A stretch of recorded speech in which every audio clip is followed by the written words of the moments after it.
Hello everybody, welcome to this next video on linear algebra. In this video we are going to talk about very important operators which are linear operators and which are nilpotent. Obviously we are talking about linear operators. So let us see what is a nilpotent operator. So before that I can just tell you because I think already you know what is a nilpotent matrix. So what is a nilpotent matrix? Nilpotent matrix. So a nilpotent matrix is the one, for example we are saying a is your matrix, is the one for which you have a raised to power something, say n. Some power of a is 0, some power of a is 0, right? So it means that somewhere down the line you will get a 0 when you multiply a with itself, right? So such a matrix is called a nilpotent matrix. And if a raised to power k is 0 with a raised to power k minus 1 not equal to 0, it means that the kth power is 0 but just before the k minus 1th power is non-zero, then k is called index of nilpotency,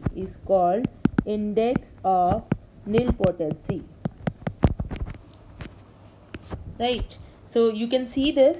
I will give you examples. For example, you have 0 1 0 0.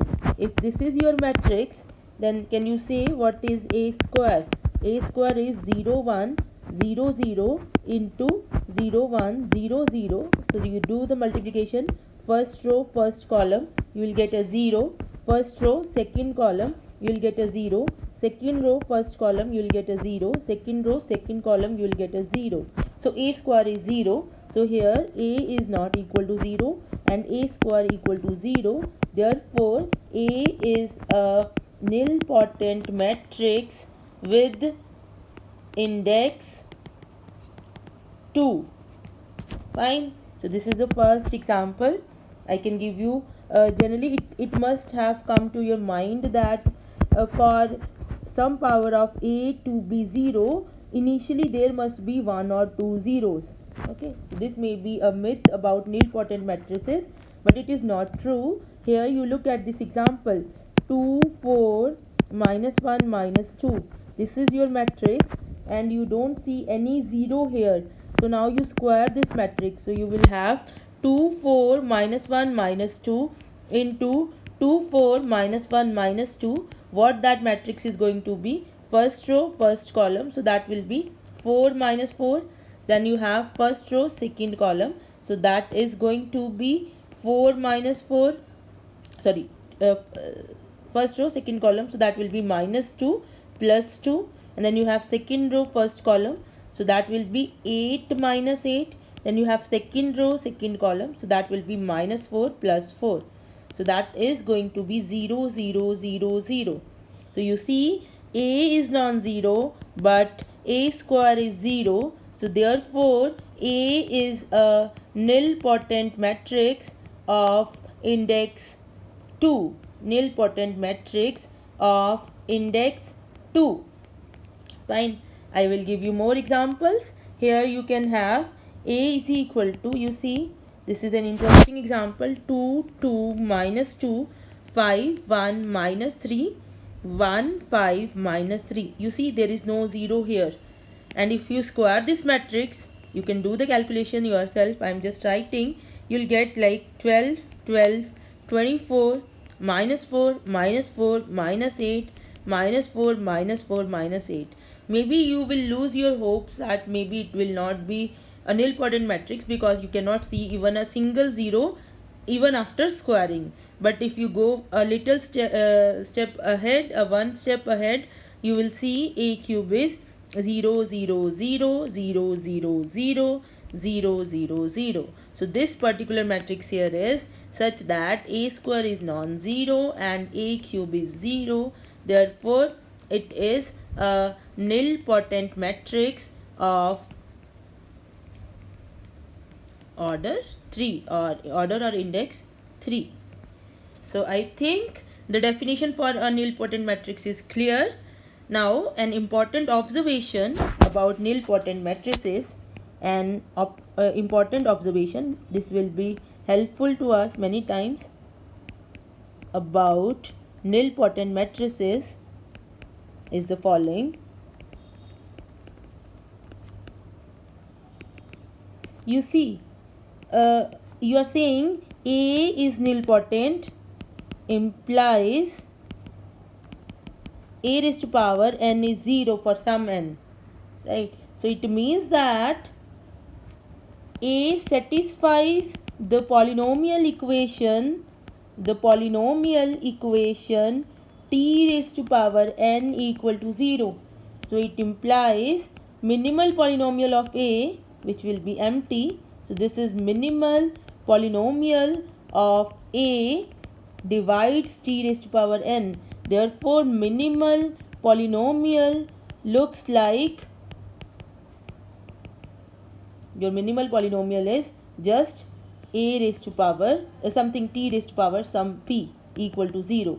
Therefore, 0 is the only eigenvalue of a nilpotent matrix.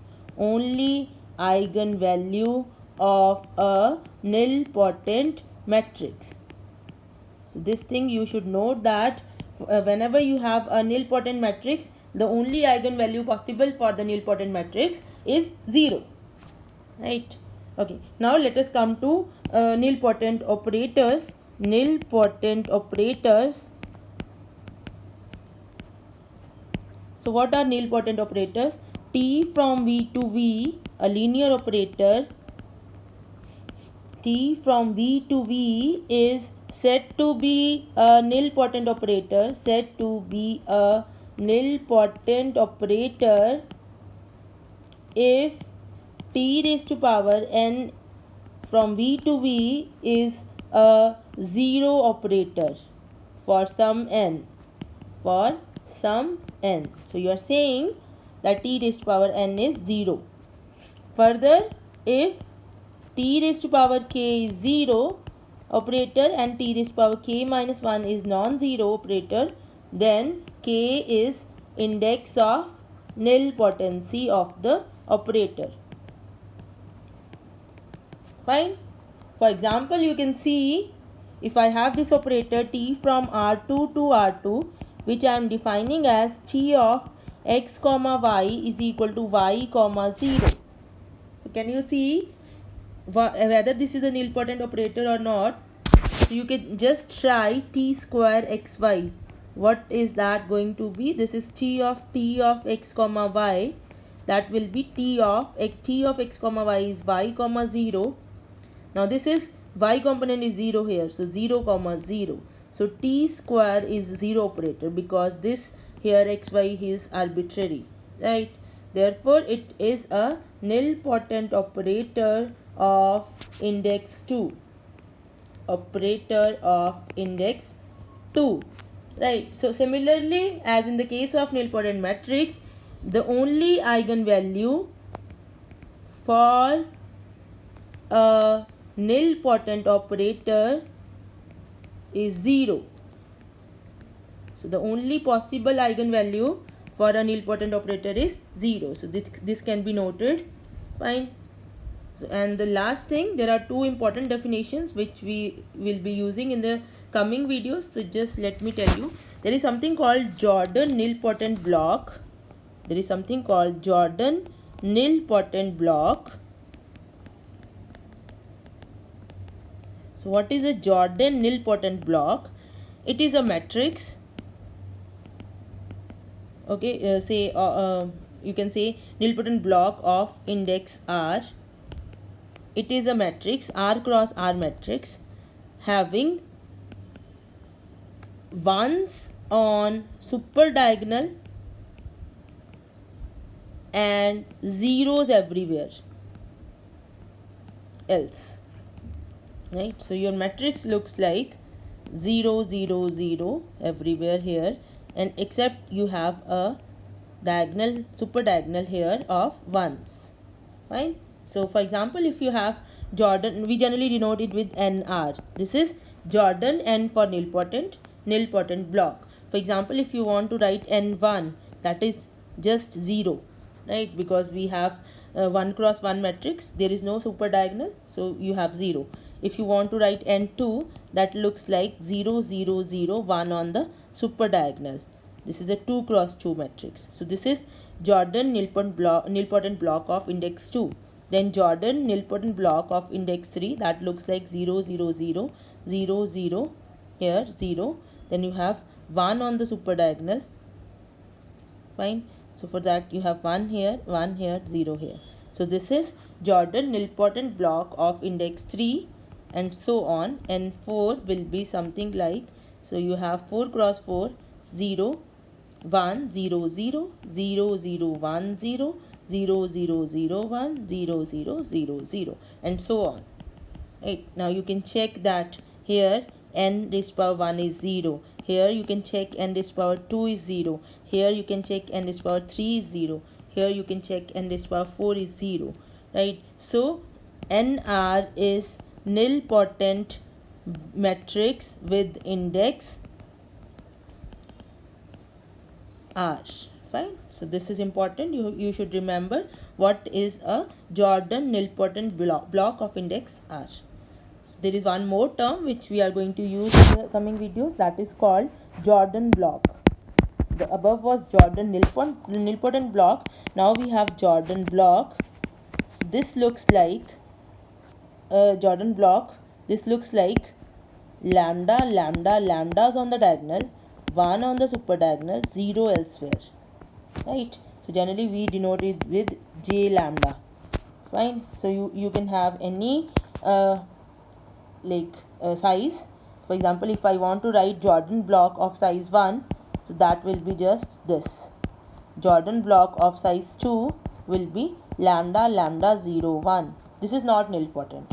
Jordan block of size 3 will be lambda lambda lambda 0 0 0 1 0 1. Right? So you can note that Jordan, this is actually lambda times I plus the Jordan nilpotent block. So this is not a nilpotent matrix, but we are going to need it for our next videos. Thank you. Please subscribe to this channel and share this video with your friends. Thank you.